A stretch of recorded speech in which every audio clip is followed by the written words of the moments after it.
안녕하세요. 오늘은 주식 투자의 슈퍼개미 박두환님의 투자 에세이, 주식 투자의 뿌리 두 번의 깡통을 차고 500억을 모으기까지를 여러분과 함께 깊이 읽어보려고 합니다. 이 책은 단순한 투자 성공담이 아닙니다. 두 번의 큰 실패를 경험한 뒤 스스로의 기준과 철학을 세우며 다시 일어난 한 투자자의 심리적 여정과 가치 투자 철학을 생생하게 보여줍니다. 투자의 뿌리란 무엇일까요? 저자는 이렇게 말합니다. 주식 투자에도 뿌리가 필요하다.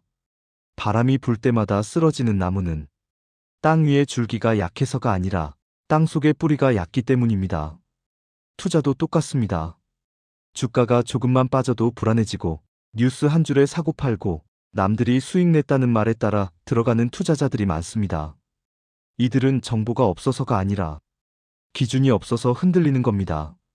저자 역시 처음부터 기준이 있었던 것은 아닙니다. 오히려 그 반대였습니다. 저자의 첫 투자는 이유 없는 성공이었습니다. 저자가 처음 주식 투자를 시작한 건 대학 시절이었습니다. 아르바이트로 모은 돈, 정확히는 30만 원. 지금 보면 아주 작은 돈이지만 그 당시 학생에게는 결코 가볍지 않은 금액이었습니다. 그는 기업 분석도 재무제표도 몰랐습니다. 그냥 주가가 오르는 것 같아서 샀고 운 좋게도 주가는 올랐습니다. 계좌에 찍힌 수익을 보며 이런 생각이 들었다고 합니다. 아, 주식은 이렇게 돈 버는 거구나. 이 경험이 아주 중요합니다. 왜냐하면 초기의 작은 성공은 가장 위험한 독이 되기 때문입니다. 근데 그 운은 오래가지 않았습니다. 싸게 사서 비싸게 팔려 했던 것이 독이 되었습니다. 문제는 그 다음이었습니다. 유학을 준비하며 장기간 한국을 떠나게 되었고 그 사이 보유하고 있던 한 종목이 상장 폐지를 맞습니다. 돌아와서 본 계좌는 사실상 0원이었습니다. 이때 저자가 가장 크게 깨달은 건 이것이었습니다. 싸다는 이유로 산 주식은 대부분 더 싸질 이유를 가지고 있다. 그 종목 역시 PER이 낮고 주가가 많이 빠졌다는 이유로 샀지만 정작 회사의 사업 구조, 경쟁력, 재무 상태는 한 번도 깊이 들여다보지 않았던 겁니다.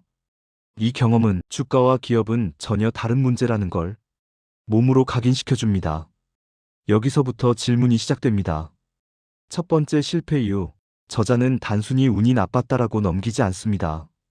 대신 스스로에게 질문을 던지기 시작합니다. 나는 왜 이 주식을 샀을까? 이 회사는 돈을 어떻게 벌고 있는가? 이 산업은 앞으로도 존재할까? 이 시점부터 그는 남들보다 빨리 사는 투자자가 아니라 남들보다 오래 버틸 수 있는 투자자가 되려 합니다. 그리고 이 질문들이 훗날 그의 투자 인생 전체를 지탱하는 뿌리가 됩니다. 이러한 경험으로 작은 성공을 하게 되면서 주식 투자에 대한 착각을 하게 됩니다. 시간이 흐르고 저자는 다시 시장에서 성과를 냅니다. 자산은 1억 원까지 늘어났고 그는 전업 투자자의 길을 선택합니다. 그는 이번에는 실력으로 성공한 것이었다고 자부하며 안일해지기 시작합니다. 하지만 이 생각은 곧 또 다른 시련으로 착각이었다는 것을 알려주게 됩니다. 그 안일함은 바이오 테마에 손을 대면서 그는 두 번째 깡통을 맞이하게 됩니다. 당시 시장에는 바이오 열풍이 불고 있었습니다. 연구 성과, 임상 뉴스 하나에 주가가 몇 배씩 움직이던 시기였죠. 저자 역시 이 흐름에 올라탑니다. 이번에는 다르다. 이번엔 정말 큰 기회다. 하지만 결과는 정반대였습니다. 임상 실패, 일정 지연, 투자 심리 붕괴. 순식간에 자산은 무너졌고 결국 두 번째 큰 손실을 맞이합니다. 이때 그는 이렇게 표현합니다. 돈을 잃은 게 아니라 내가 세운 기준이 없다는 걸 다시 확인했다. 그래서 저자는 모든 것을 버리고 부산으로 향합니다. 택배 일을 하면서 투자의 시간은 잠시 멈추게 됩니다. 두 번의 주식 투자 실패 이후 그는 시장을 떠나 부산에서 마음을 정리하려고 했던 것 같습니다. 투자를 멈추고 택배 일을 하며 하루하루 몸을 씁니다. 이 장면은 이 책에서 굉장히 중요한 대목입니다. 왜냐하면 이때 그는 주식을 보지 않으면서도 투자에 대해 가장 깊이 생각했던 시기이기 때문입니다. 하루 종일 상자를 나르며 머릿속에서는 이런 질문들이 반복되었다고 합니다. 내가 다시 투자한다면 무엇을 볼 것인가? 가격이 아니라 무엇을 믿고 버틸 것인가? 이 시간은 실패의 공백이 아니라 기준을 만드는 시간이었습니다. 기준을 만든 그는 다시 시장으로 돌아가게 됩니다. 기업의 가치라는 것이 무엇인지 알게 된 이후에 그가 다시 시장에 돌아왔을 때 가장 먼저 바꾼 것은 매매 방식이 아니라 시선이었습니다. 주가 차트 대신 기업 구조를 보았고 단기 이슈 대신 산업의 지속성을 보았습니다. 그리고 이때 등장하는 대표적인 사례가 바로 두산입니다. 그는 모두가 외면할 때 같이 투자하는 방식이 성공한다고 믿었습니다. 당시 두산은 부채, 구조조정, 정책 리스크로 시장에서는 거의 문제 기업 취급을 받던 시기였습니다. 하지만 저자는 다르게 접근합니다. 두산이 보유한 자회사 가치, 에너지 발전 관련 기술력, 구조조정 이후의 재무 개선 가능성. 그는 주가를 보지 않고 기업 전체를 분해해서 계산합니다. 그리고 결론을 내립니다.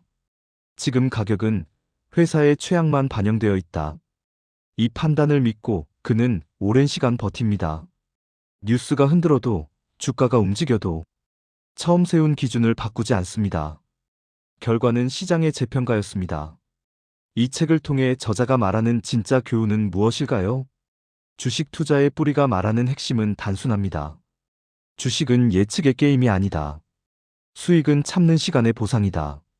기준 없는 확신은 결국 욕심이다. 그리고 무엇보다 중요한 한 문장. 투자에서 가장 비싼 수업료는 남의 말로 매수한 주식이다. 이 책을 덮고 나면 종목 추천은 남지 않습니다. 대신 질문이 남습니다. 나는 왜 이 주식을 사는가? 이 기업이 망하지 않는 이유는 무엇인가? 주가가 반토막 나도 버틸 수 있는 근거는 있는가? 이 질문에 답할 수 있다면 당신의 투자는 이미 뿌리를 내리기 시작한 것입니다. 주식 투자의 뿌리는 단순한 방법서가 아닙니다. 투자자가 왜 흔들리는지, 어디서 기준을 찾아야 하는지, 그리고 어떻게 다시 일어설 수 있는지를 한 사람의 생생한 경험으로 우리에게 보여줍니다. 이제 여러분도 이 책을 통해 투자의 뿌리를 깊이 내리고 흔들림 없는 기준을 세울 수 있기를 바랍니다. 감사합니다. 미니 미쇼츠를 통해 여러분들에게 도움이 되는 책들을 소개해드리고 있는데 도움이 되셨다면 좋아요, 댓글 부탁드립니다.